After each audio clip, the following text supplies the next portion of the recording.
Techniques of चित्त प्रसादनम। चित्त हमने ऑलरेडी समझा हुआ, उसके लास्ट वीडियो देख लीजिएगा। चित्त क्या है? इन दिस प्रैक्टिस चित्त प्रसादनम, मन को शांत करने के उपाय। In this practice four specific type of people are mentioned. जो हमारा सूत्र है इसमें पातंजल योग सूत्र में 1.33 नंबर का, इसमें जो एक्सप्लेनेशन है मैत्री करुणा मुदितोपेक्षा वाला जो सूत्र है, इसके अकॉर्डिंग हम इस सूत्र को एक्सप्लेन करेंगे और इसका जो क्या उनका क्या कहना चाह रहे हैं महर्षि पतंजलि इसके द्वारा, उस चीज़ को समझेंगे। उनका कहना है जो माइंड, जिसको हम चित्त को एक, अगर हम समझ जाए तो जैसे हम माइंड से समझते हैं कि माइंड, हमारा मन कैसा होता है, हमेशा फ्लक्चुएटेड सा रहता है कि फ्लक्चुएशंस चलते रहते हैं, मन में बहुत सारे विचार चलते रहते हैं हमेशा, कभी भी वो शांत नहीं रह पाता, डिस्टर्ब्ड रहता है। डिस्टर्ब किन चीज़ों से? थॉट से डिस्टर्ब रहता है। तो अलग अलग तरह के थॉट्स आते हैं, अलग अलग तरह का हमारा चित्त की भूमियाँ रहती हैं, चित्त की वृत्तियाँ रहती हैं, उनकी वजह से हमारा माइंड हमेशा डिस्टर्ब रहता है। The mind and chitta are disturbed in the empirical world by such undesirable tendencies like jealousy, hatred, anger, है ना? दूसरों को दुख देने से जो सुख मिलता है उनसे, इन सब चीज़ों की हम वजह से हमारा माइंड हमेशा डिस्टर्ब रहता है। दूसरों के दुख में भी हमको सुख मिलने लगता है कभी-कभी। तो इस तरह की जो चित्त की वृत्तियाँ हैं, या बोलिए कि चित्त का जो डिस्टर्बेंस है, तो इसको कैसे शांत किया जाए? तो इसको बताया गया उन्होंने 1.33 श्लोका में। मैत्री करुणा मुदितोपेक्षाना सुख दुख पुण्य पुण्य पाप पुण्य विषयाना भावना तश्च चित्त प्रसादनम। तो क्या क्या बताया इन्होंने? इन्होंने बताया 4 स्पेसिफिक टाइप के पीपल जो कि हमको हम जिनसे मिलते हैं उन लोगों को 4 कैटेगरी में उन्होंने डिवाइड किया है, और फिर उनको कैसे उनके साथ डील करना वो इस सूत्र में बताया है। तो जो मैत्री, करुणा, मुदित, उपेक्षा, ये 4 वर्ड यहाँ पे मेंशन किए गए सूत्र में। तो उन चारों का मीनिंग क्या बताया? हैप्पी, सफरिंग, है ना? और मतलब पहला पहले वाले को समझते हैं, बाद में दूसरे को समझेंगे। पहला जो है मैत्री, जो वर्ड यूज़ हुआ है, उसका अर्थ है, मैत्री जो वर्ड है ना, पहला सूत्र का मैत्री करुणा, तो मैत्री वाला जो है, तो हमको मैत्री मतलब फ्रेंडलीनेस किन के साथ में रखना है, किन के साथ हमको फ्रेंड्स के जैसे, एक मित्र के जैसे व्यवहार करना चाहिए। Towards those who are happy और जॉयफुल, वो पर्सन जो हमेशा खुश रहते हैं,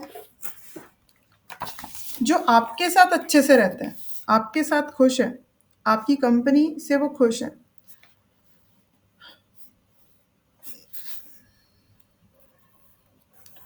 तो it is a very easy to unintentionally have a negative attitude towards happy people, even if they are your friends or family members. हम क्या करते हैं जब कोई पर्सन अच्छा है, खुश है, इवन हमारे से उसका कोई प्रॉब्लम कुछ भी नहीं है, सब कुछ एकदम नॉर्मल है, चाहे वो हमारे घर का मेंबर ही क्यों ना हो, चाहे वो हमारा फ्रेंड ही क्यों ना हो, लेकिन फिर भी एक हमारी जो फीलिंग होती है ना, वो कैसी होती है? हम ऐसा फ़ील करते हैं कि अगर कोई खुश हो, तो एक ऐसी नेगेटिविटी वाली फीलिंग उसके लिए नहीं भी आती, तो खुद के मन में आ जाती है कि हम क्यों इतने खुश नहीं हैं? उनके पास ऐसी क्या चीज़ है जिसकी वजह से वो खुश है बट हम खुश नहीं हैं? तो ये जो एटीट्यूड है ना, तो जबकि हमको क्या फ़ील करना चाहिए? अगर वो हमारे साथ खुश है, अगर हमारे और उसके रिलेशनशिप हेल्दी है, तो हमको तो इस चीज़ से बिल्कुल परेशान नहीं होना चाहिए। है ना? हमारा माइंड रिलैक्स रहना चाहिए, ऐसे में खुश रहना चाहिए, लेकिन नहीं रह पाता। वी माइट फील डिस्टेंस, है ना? रेजिस्टेंस, मतलब दूसरों के साथ में हम अच्छे भली परिस्थिति में भी एक नेगेटिविटी का फीलिंग आता है हमको। किनके साथ? बिकॉज़ वो खुश है, वो बहुत खुश है। कहीं न कहीं 1% हमने ऐसा फील किया ही होगा। तो लेकिन हम इसको एग्जाम्पल के थ्रू समझते हैं। When a mother sees the affection of her son being shared by the son's wife after his marriage and such other examples. जैसे कि इसमें एग्जाम्पल दिया हुआ है कि अगर बेटे की शादी होती है, तो अगर माँ और बेटे के बहुत अच्छा स्ट्रॉन्ग बॉन्डिंग था, है ना, तो उसको थोड़ा-सा मन में फ़ील होता है बिकॉज़ वो बेटा जो उनके साथ में बहुत सी बातें अपनी छोटी-छोटी फ्रेंड्स की बातें शेयर करता था। अब वो उतना नहीं चीज़ें शेयर कर पा रहा है बिकॉज़ उसकी लाइफ़ में अभी उसकी लाइफ़ में पार्टनर है अभी, उसकी वाइफ़ है। तो लाइफ़ पार्टनर आ जाने से जो उनका जो शेयरिंग या केयरिंग और थोड़ा-सा जो ध्यान था उनका, अट्रैक्शन था, वो कम हो गया बिकॉज़ उनकी लाइफ़ में वो थोड़े इन्वॉल्व हो गया बेटा। तो इससे क्या होता है, थोड़ा-सा कैसा फ़ील आता है हेट्रेड का। In case of any other person when the feeling toward the person is openly inimical, मतलब क्या होता है कि हमको उससे कोई प्रॉब्लम नहीं है, बट अगर वो खुश है तो थोड़ा हमको एक एक आ जाती है मन में चीज़ कि मीन्स थोड़ा-सा डिसअपॉइंटेड हम हो जाते हैं वैसे में। तो वैसा फ़ील नहीं करना है, जो हमारे साथ अच्छा है, उसके साथ हमको हमेशा फ्रेंडलीनेस के साथ रहना चाहिए, ऐसा पहला जो वर्ड है मैत्री, वो हमें बताता है। तो हमको इसके लिए क्या कल्टीवेट करना पड़ेगा? इसके लिए कल्टीवेट करना पड़ेगा, मीन्स अपने आप में कुछ चेंजेज़ लाने पड़ेंगे। तो हमारी जो इन जनरल वाली फीलिंग है कि उसके लिए मन में एक गुस्से वाली बात, एंगर जो आ जाता है ना, उसकी जगह पे हमको क्या कल्टीवेट करना पड़ेगा? Friendliness and kindness. If you are mindful about the normal tendencies of the mind, just a minute, एक सेकंड। If you are mindful about the normal tendencies of the mind, then you can cultivate an attitude of friendliness and kindness. मतलब आप अपने अंदर एक friendliness और एक kindness के जो स्किल होता है ना, उसको आप कल्टीवेट कर सकते हो। कल्टीवेट इसलिए बिकॉज़ ये हमारे अंदर है नहीं, होती तो कौन-सी वाली है? गुस्से वाली। अगर आपका बहुत क्लोज़ फ्रेंड है और वो थोड़ा दिन आपकी कॉल रिसीव करना बंद कर दे, आपकी कोई फ्रेंड है, बहुत क्लोज़ बचपन की फ्रेंड है और कॉल रिसीव करना बंद कर दे और पता चले कि उसकी दूसरी फ्रेंड से बहुत ज़्यादा फ्रेंडशिप हो गई है, दूसरी किसी से, और आपको थोड़ा-सा अवॉइड किया, तो भी हमको ये वाली फीलिंग्स आती हैं ऐसे में। तो लेकिन हमारे साथ उसका रिलेशनशिप तो खराब नहीं हुआ है ना, वो तो टाइम वाली बात है, सब कुछ एज़ इट इज़ भी वापस हो सकता है। तो थोड़े दिन हम पेशेंस नहीं रखते, जबकि हम क्या करने लगते हैं, गुस्सा और एकदम नेगेटिव सोचने लगते हैं रिलेशनशिप को लेके, बहुत इनसिक्योर हो जाते हैं। तो हमको क्या करना पड़ेगा ऐसे में, अपने अंदर अपने माइंडसेट को चेंज करके एक फ्रेंडलीनेस का, एक काइंडनेस का फीलिंग रखना पड़ेगा। The conscious act of being mindful of the negative tendencies of the mind brings the inner peace and काम। जब हम ऐसी कोशिश करेंगे, जब हम अपने माइंड को ऐसा ट्रेनिंग देंगे, तो धीरे-धीरे क्या होगा, इनर पीस और कामनेस फिर से जनरेट होगा।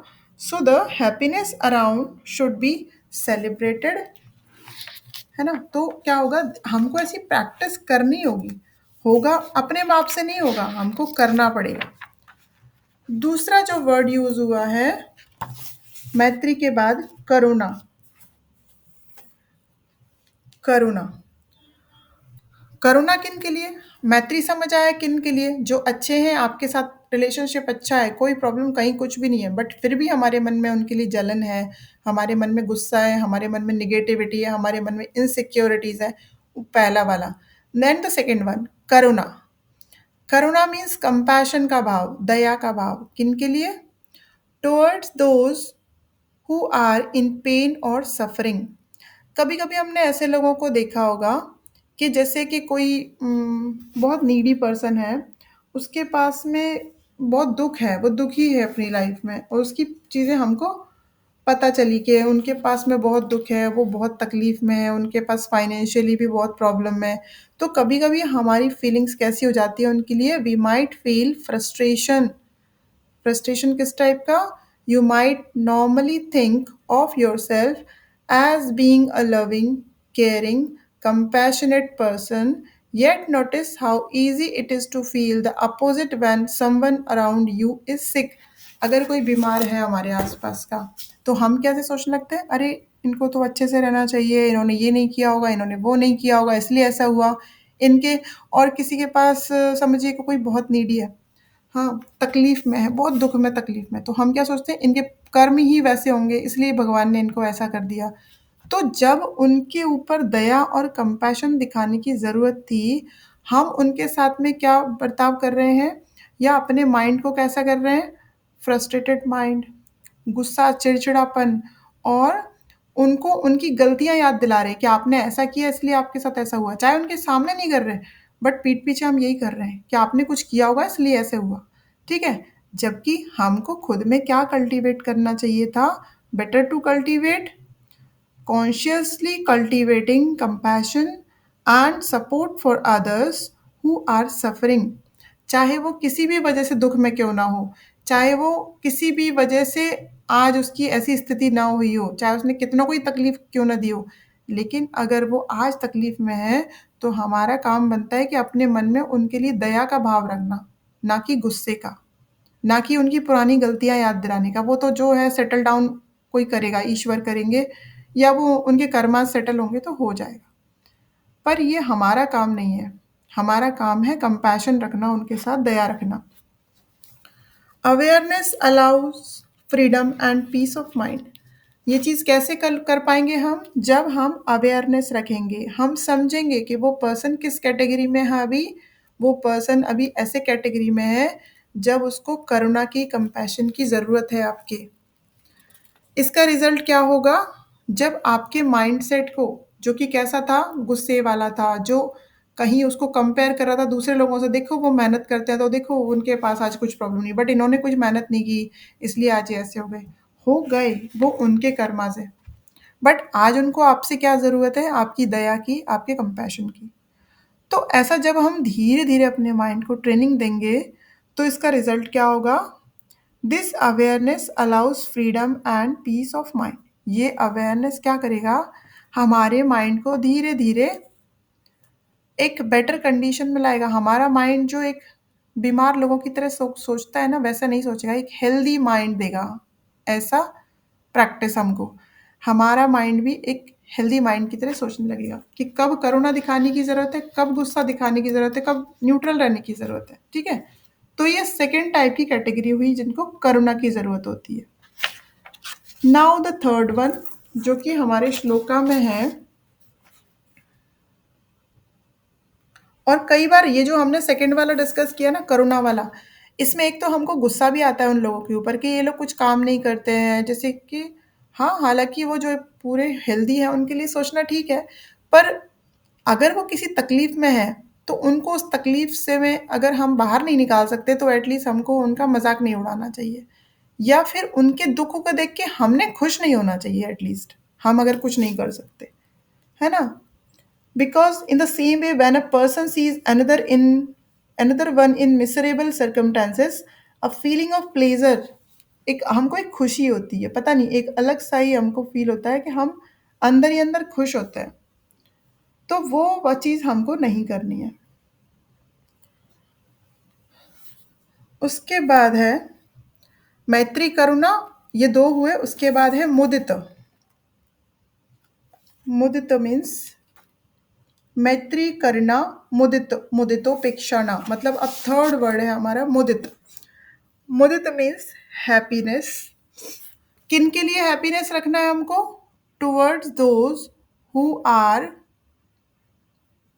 कैसे हैं जो, अगर देखिए हैप्पीनेस किन के लिए रखना है, समझिए आपका कोई फ्रेंड है, एकदम क्लोज फ्रेंड, एकदम आप एक ही फील्ड में हो, ठीक है? अब समझिए योगा के फील्ड में आप एक ही जैसा डिग्री ले रहे हो, एक ही साथ पढ़ रहे हो, सारे क्लासेस आपके साथ हैं, ठीक है? अगर इस बीच उनका कोई कॉम्पिटिशन में उन्होंने पार्टिसिपेट किया और उनको गोल्ड मेडल मिल गया, या समझिए क्लास में टॉप किया और गोल्ड मेडल मिल गया, और हम भी उनके जैसे ही पढ़ते थे और हमारा एक्सपेक्टेशन हमसे भी था कि शायद हमको ये मिलना चाहिए था। तो क्या होता है ऐसे में अगर हमारा कोई सा फ्रेंड या हमारे साथ में पढ़ने वाला या कोई भी, अगर उस कोई चीज़ अचीवमेंट उसकी होती है ना, तो कहीं न कहीं एक जेलसी का भाव आ जाता है हमारे अंदर, एक जेलसी हम फ़ील करते हैं। So the jealousy and other negative emotions can easily creep in when somebody else is sincerely acting in जब कोई भी पर्सन हमारे साथ का उसको कोई अचीवमेंट मिल हो जाती है, उसने कुछ अचीव कर लिया होता है, तो कैसा होता है हमारा मन करता है कि अरे हम भी तो साथ ही थे, हमको क्यों नहीं मिली ये चीज़? और हम उनकी अचीवमेंट पे खुश होने की जगह उनके लिए जेलसी फील करते हैं। We consciously push against such people whether we know them.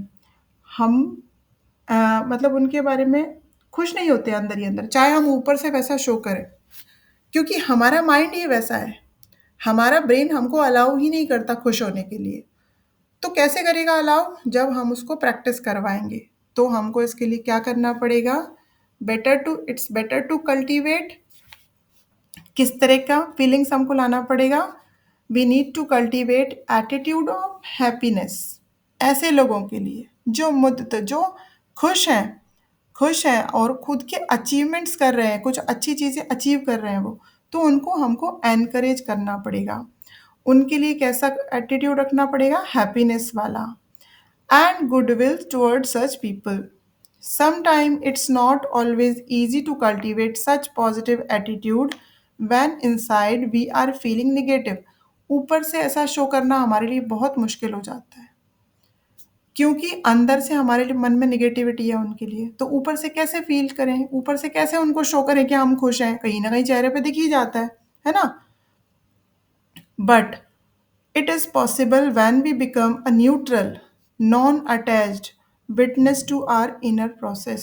हमारे अंदर जो प्रोसेस चल रही है मतलब निगेटिविटी वाली, उस प्रोसेस से थोड़ा सा अगर हम न्यूट्रल रहने की कोशिश करें तो आराम से हम इस फीलिंग को डेवलप कर सकते हैं, जिसमें कि अ, दूसरे के किसी अचीवमेंट से हमको ना ही दुःख होगा, ना ही जेलसी होगी, और हम एक विटनेस की तरह सारी चीज़ों को एक अवेयरनेस के साथ में विटनेस की तरह देख पाएँगे बस, उससे अटैच नहीं होंगे।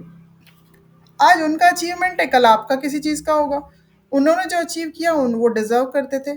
अगर हम ऐसा सोच लें तो हमारे लिए इस तरह की जिस तरह की फीलिंग्स को डेवलप करने के लिए सूत्र में बोला जा रहा है, वो हमारे लिए थोड़ा-सा आसान हो जाएगा।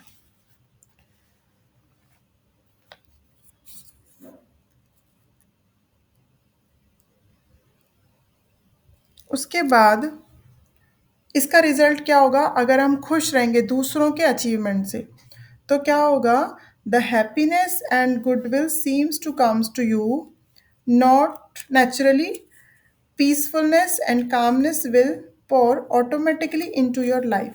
जब हम दूसरों की खुशी में खुश होना शुरू हो जाएँगे, तो धीरे-धीरे ये सब खुशियाँ हमारे लाइफ में भी आने लगेंगी। बट हम ऐसा कर नहीं पाते, तो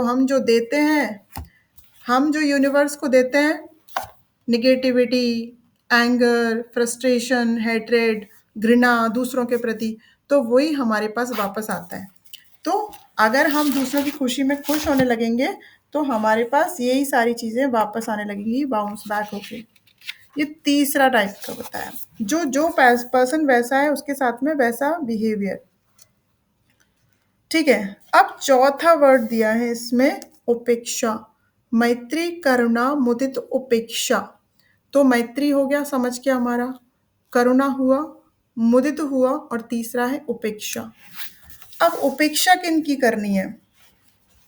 उपेक्षा का मतलब ये नहीं है कि कोई आपके सामने खड़ा हुआ है और हम उसको अवॉइड करेंगे, वैसा नहीं करना है। उसका मीनिंग थोड़ा डिफरेंट है। उपेक्षा का मीनिंग है न्यूट्रैलिटी, एक्सेप्टेंस, किस तरीके का और किन के लिए? Towards those who see as bad और विक्ड। जो हमारे देखिए अभी तक हमने कैसे पर्सन देखे खुश थे हमारे साथ, हमारी कंपनी से खुश थे पहले वाले, मैत्री में जो थे वो पर्सन हमारे साथ खुश थे, करुणा में वो पर्सन थे जिनको कुछ तकलीफ थी, जो किसी दुख में थे, है ना? उसके बाद मुदित में जो थे जिनका हमारे साथ अच्छा रिलेशनशिप ही है, सिर्फ वो हमसे कुछ ज़्यादा अचीव कर रहे हैं, है ना? उनके अचीवमेंट्स हमसे थोड़े ज़्यादा हो रहे हैं, तो हमको उनसे जेलसी नहीं रखनी है। अब सबसे अलग टाइप के मतलब उपेक्षा किनकी करनी है? तो toward those who see as bad और विक्ट, जो बहुत चालाकी, कभी कभी ऐसे लगता है ना कि हमारे साथ बहुत पॉलिटिक्स, बहुत चालाकी कोई करता है ना, कोई अम, ऐसे लगता है कि हमको कि हम कितना भी अच्छा करते हैं बट ये पर्सन हमारे बारे में हमेशा नेगेटिव सोचता है। कोई कोई कोई होता है ऐसे, हमको लगता है और होता है कोई हमारे साथ में। तो उनके साथ कैसे डील करने का? तो क्या ये जो पहले तीनों हमने पढ़े वैसा ही इनको भी डील करना चाहिए? फिर तो रॉन्ग हो जाएगा। तो महर्षि पतंजलि ने चारों को डील करने का तरीका चार डिफरेंट टेक्निक बताए हैं, है ना? There are four different techniques to handle to deal with them. तो ये चौथा वाला जो है ना, वो उनके लिए है जो थोड़े से चालाक और थोड़े से ऐसे जो मीन्स थोड़ा निगेटिव बिहेवियर जिनका रहता है, और कई बार हम उनको समझाने की, उनको ठीक करने की कोशिश करते हैं बट उनके ऊपर सारी चीज़ें बेअसर हो जाती हैं। फिर उनके साथ कैसे डील करने का, तो उसके लिए तरीका बताया। तो जब कोई ऐसे हमारे साथ बिहेव करता है नेगेटिव, फिर से नेगेटिव, फिर हमने कुछ अच्छा किया, फिर भी नेगेटिव, है ना? बट फिर भी उन पे कोई असर नहीं है, तो यहाँ पे उपेक्षा के साथ व्यवहार करना पड़ता है। Upeksha means क्या? The word upeksha has been translated here as indifference. It should be understood in the sense of an attitude and ability of not being affected adversely by emotional disturbance and to have an attitude of forgiveness. मतलब उनका जो adverse behaviour है, जो उनका negative behaviour आपके लिए है, उससे बिना अफेक्ट हुए, उससे आपका कोई लॉस नहीं होना चाहिए। जैसे उन्होंने आपको कुछ खराब बोल दिया, तो क्या होता है, हमारा मेंटल पीस ऑटोमेटिकली चले जाता है। हम उनसे 2 शब्द नहीं बोल पाते कुछ गलत, क्योंकि हमारे संस्कार अलाउ नहीं करते। बट होता क्या है, हम अल्टीमेटली हम सैडनेस में, हम नेगेटिविटी में, हम गुस्से में, हम डिप्रेशन में चले जाते हैं। लेकिन महर्षि पतंजलि ने तरीका बताया है, उन्होंने टेक्निक बताया है कि आप उससे अफेक्ट हुए बिना, उनके नेगेटिव बिहेवियर से डिस्टर्ब हुए बिना एक फॉरगिवनेस का एटीट्यूड रखिए towards action of evil person, उस पर्सन के प्रति, लेकिन उनके जो बिहेवियर का अपने ऊपर असर मत होने दो। The best example of this is Jesus Christ toward those who killed him, for whom he had a prayer, "O God, forgive them, because they know not now they know not what they are doing." है ना? उन्होंने, जिन्होंने उनको मारा, Jesus Christ को, उसकी उनके लिए भी उन्होंने यही प्रेयर किया कि हे गॉड, इनको इनको कुछ नहीं करना, आप इनको माफ कर देना, क्योंकि इनको पता नहीं है कि ये क्या कर रहे हैं। तो उनके लिए भी सोचिए, जो उनकी जिनकी मृत्यु का कारण वो लोग बने, उनको भी उन्होंने फॉरगिव कर दिया, उनको भी उन्होंने माफ कर दिया और ईश्वर से उनके लिए प्रार्थना की। तो क्यों? क्योंकि उनके जो कर्माज है वो सेटल होंगे बाद में। बट हम क्यों अपने मेंटल पीस को खत्म करें उसके लिए, है ना? तो इस तरीके का कारण बताया गया है। लेकिन इस तरह की बातें तब तो याद नहीं रहती जब हमारे साथ ऐसा होता है। हमारे मन में किस तरह की फीलिंग आती है? You might feel anger, frustration for the person who is dishonest, cruel और even wicked and the other wrong behaviour of a person. किसी की भी चालाकी वाला बिहेवियर देख के, चाहे वो आपके साथ नहीं किया हो, लेकिन गुस्सा आता है ना? दूसरी बात, बहुत गुस्सा आता है, हम बोल नहीं पाते कई बार। कोई डिसऑनेस्ट होते हैं, लॉयल नहीं होते, कोई आपने किसी को कुछ काम करने दिया, आपके घर के सर्वेंट हैं, बाहर हैं, जो भी लोगों से आप काम लेते हो, वो लोग थोड़े चालाक हैं, चालाकी करते हैं, तो हमको गुस्सा आ जाता है। तो हम क्या करते हैं, हम भी कोशिश करते हैं वैसा ही बिहेव करें। But it's better to cultivate, according to Maharshi Patanjali, counterbalance the negative feeling towards someone you feel bad। मतलब उनके जो कर्म, जो उनका तरीका है, उनका जो बिहेवियर है, उसको काउंटर बैलेंस करना पड़ेगा। कैसे करेंगे? नेगेटिव के बदले में नेगेटिव नहीं करना होगा, उनका जो नेगेटिव एक्शन है, जो भी नेगेटिव एक्टिविटीज़ वो आपके लिए करते हैं, उनको कंप्लीटली उस पर्सन को नहीं, उनके एक्टिविटीज़, उनके एक्शन को हमको अवॉइड कर दे, मतलब ध्यान मत दो उस तरफ आप, ठीक है? उनसे थोड़ा डिस्टेंस मेंटेन करें, जितनी ज़रूरत है उतनी बात करें, तो उनको डील किया जा सकता है। So cultivate the attitude of neutrality, indifference, acceptance, or equanimity, which does not mean approving of other person's action.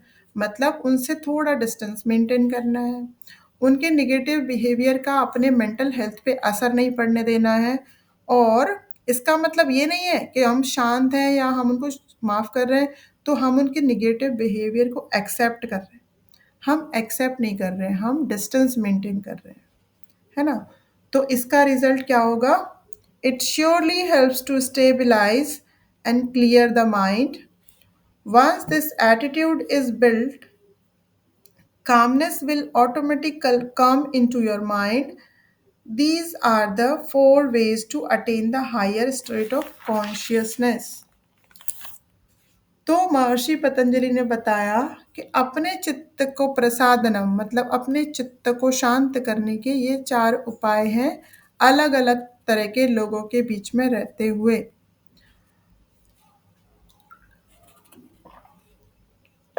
Patanjala योग सूत्र डील्स विद द चित्त प्रसादनम। तो उसके लिए ये चारों तरीके बताए, उनको हमको फोकस करना है।